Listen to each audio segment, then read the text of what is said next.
Okay, we thought we would do this video to give some very simple, practical, sensible tips of what to do to defend yourself against dogs. Because this is something that has come up. People have asked us. There's a lot of stray dogs around. Sometimes people don't have their dogs contained, and it can be a potentially dangerous situation. Also, recently in the news, we saw a clip of a woman who was at the beach with her small dog, and a larger dog came running at them. Looked like it attacked a small dog, and it was running at her. We thought we would provide some quick tips that would be useful in such a situation. Before we start, allow me to introduce our assistants. Dad, Toki, come on. Sit down. Stay. Toki, sit down. Good girl. To make this easy to remember, I will give you ABC. Just remember ABC. This is the order you want to remember these things in, because this is the order of execution. The A stands for avoid. Okay? You want to be aware of your surroundings, as aware as possible of where you're going, so that you can avoid a potentially dangerous situation to begin with. So scope out the area. If you see dogs that are not contained that look like they could be an issue, try to see if the owners are around and let them know to contain the dogs, or make sure that you feel safe. Or just avoid areas to begin with where there are stray dogs tend to hang out or you think might be a risk. That's the first thing, avoid. Then you don't have an issue, period. The B stands for bolt, which means get the hell out of there. If you see a situation where, like in this video we saw on the news, it looked like the woman was just maybe leaving the beach or going to the beach, I couldn't tell, and the dog started running at her and her smaller dog. And that's what she did. She bolted, but it was kind of too late because the dog was too close. And if you just run while the dog is chasing you, then the instincts of the dog are going to take over, and they are definitely going to chase you.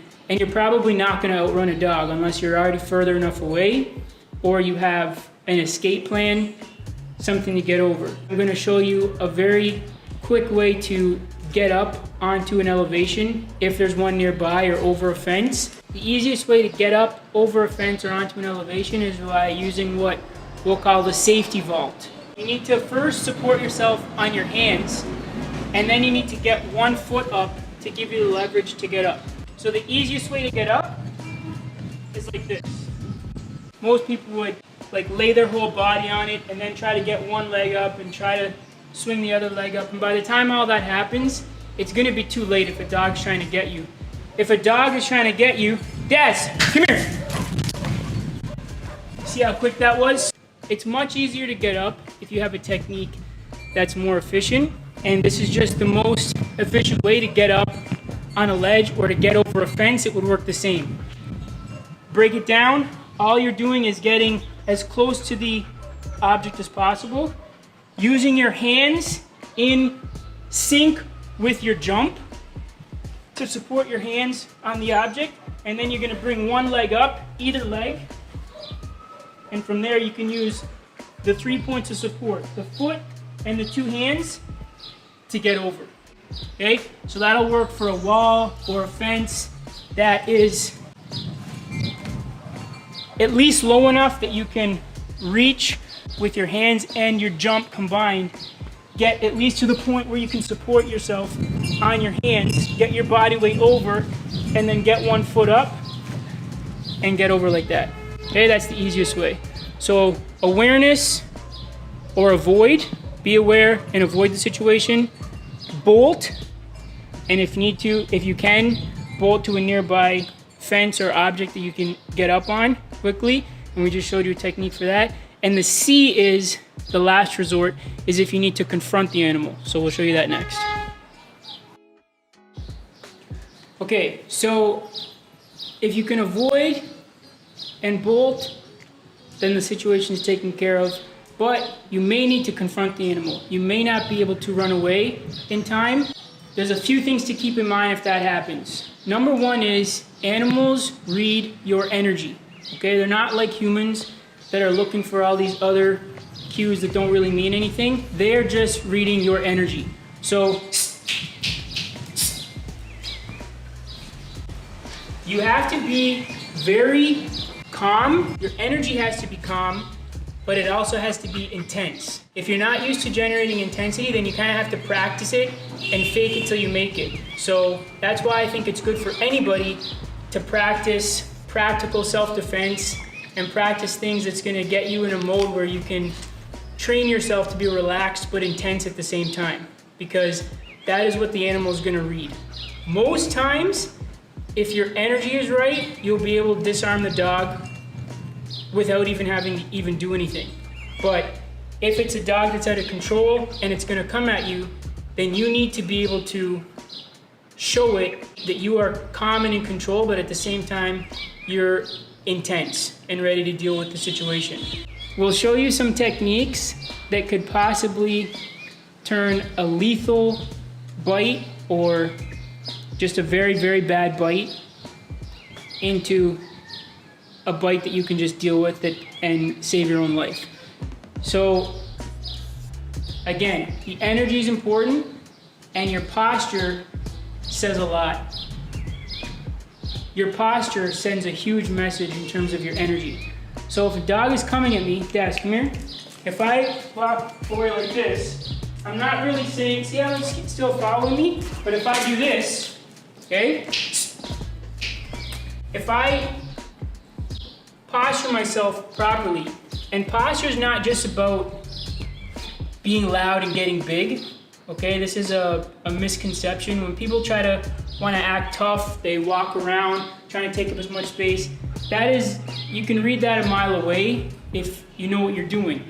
That is not what you want to send the message. You don't want to just be loud, or you don't want to come at the dog and scare it, because if you scare the dog too much, that could make the aggression situation even worse. What you want to do is show a calm assertiveness and like a focused energy, and your posture should be protecting your center line. You don't want to be facing the dog squarely, and you don't want to be open. You want to be more closed, and you want to turn slightly, so you're off center, okay? This is square, this is not square. You're not sideways, because now that shows a flight response that you're gonna run. You're still facing the dog, but you're like this. You're guarding your center line, so that it's very easy for me to just turn and dip my shoulder and close off all my vital organs here, okay? Or it's very easy for me to pivot and step out of the way if I need to. So that's the basics of the posture, okay? It's a more of a closed, focused posture as opposed to a square-on, open, big posture.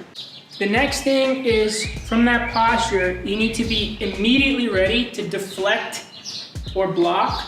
And the two most practical ways to do that in a situation like that, again, you may not be able to avoid getting bitten, but you want to make sure that the bite, instead of happening at your throat or somewhere in your stomach or near your vital organ, you want to make sure that the bite happens in a safer spot, your forearm, okay? So the safest way to block is what we'll call a cross guard, which is essentially just this. If I throw something at you, you're probably gonna do something like this anyway. So that's the cross guard defense. So you're gonna do this. The only adjustment I would make to that is make a fist when you do it instead of open hands. Because if you get a bite mark in an open hand, that could be really severe, and that could disable you from being able to use your hands afterwards, where you may need to get away or to take the next action. So make a fist, and when you do the cross guard, one hand goes down across the front of the body towards the hip, and the other one just goes on your shoulder like this. Okay, so if you just do that, you're gonna be, and then tuck your chin, your face is protected. Okay, so just quickly like this.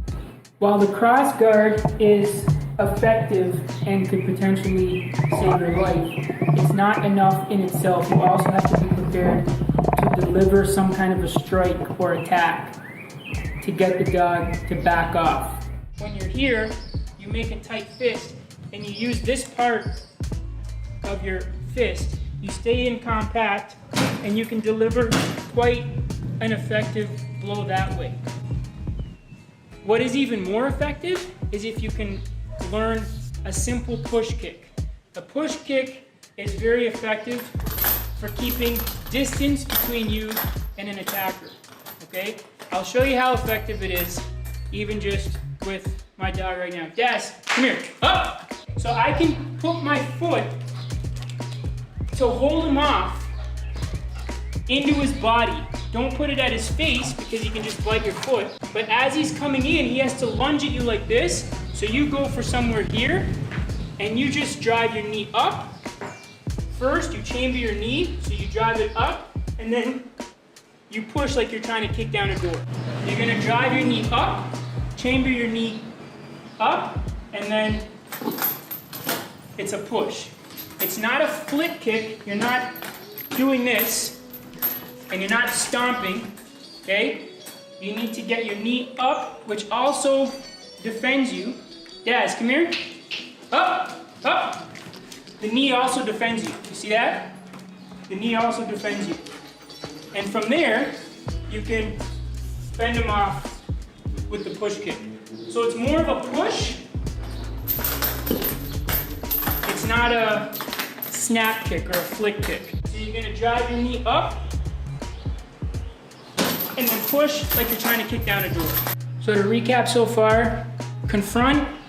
First thing is your posture and your energy. You face the dog. You don't want to turn your back. So you face, you send your energy directly at the dog. You stay relaxed but intense. You make sure your posture is not open. You protect your center line, but again, you still face the dog. You have the cross guard and the push kick, a very effective defense. So you're protecting your face, you're protecting your neck, tucking your chin, you can still see, and if the dog lunges at you, you have this, you have your knee to drive up when you chamber it. Even just the knee is sufficient to hold him off, okay? But from there, you can also do the push kick.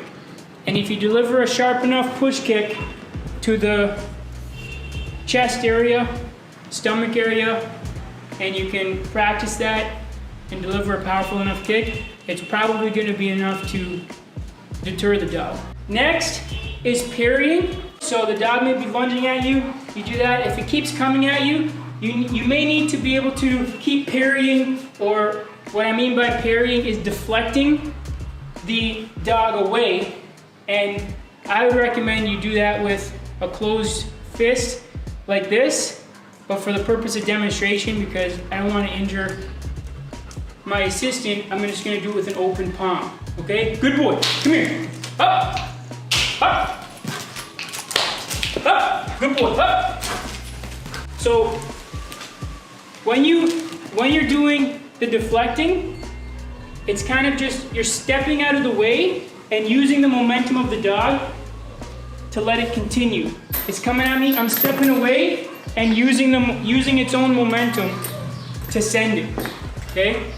You want to step to the outside and deflect. Step to the outside and deflect, if you can. And then after you do that, if you need to, you can get in a good shot and take off.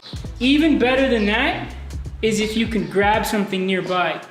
A simple stick, the godfather of all weapons. If you have something like a broomstick or something this length that's a bit longer, then I like to hold it like this because you can maintain your stance, your proper posture where you're closing off the center line.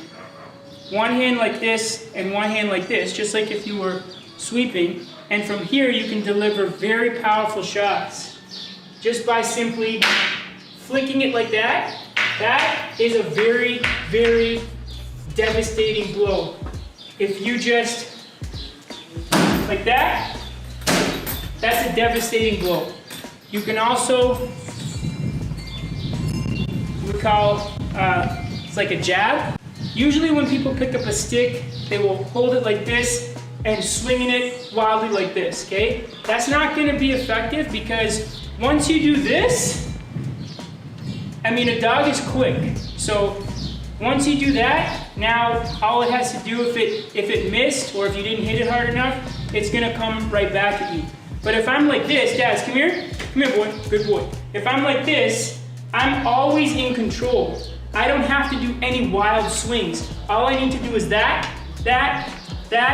okay? I can come around, and very little subtle movements can deliver enough power to keep somebody off or keep a dog off. So to sum up, how do you defend yourself against crazy dogs that are attacking you? ABC. Avoid is the first thing. Have awareness, scope out the situation.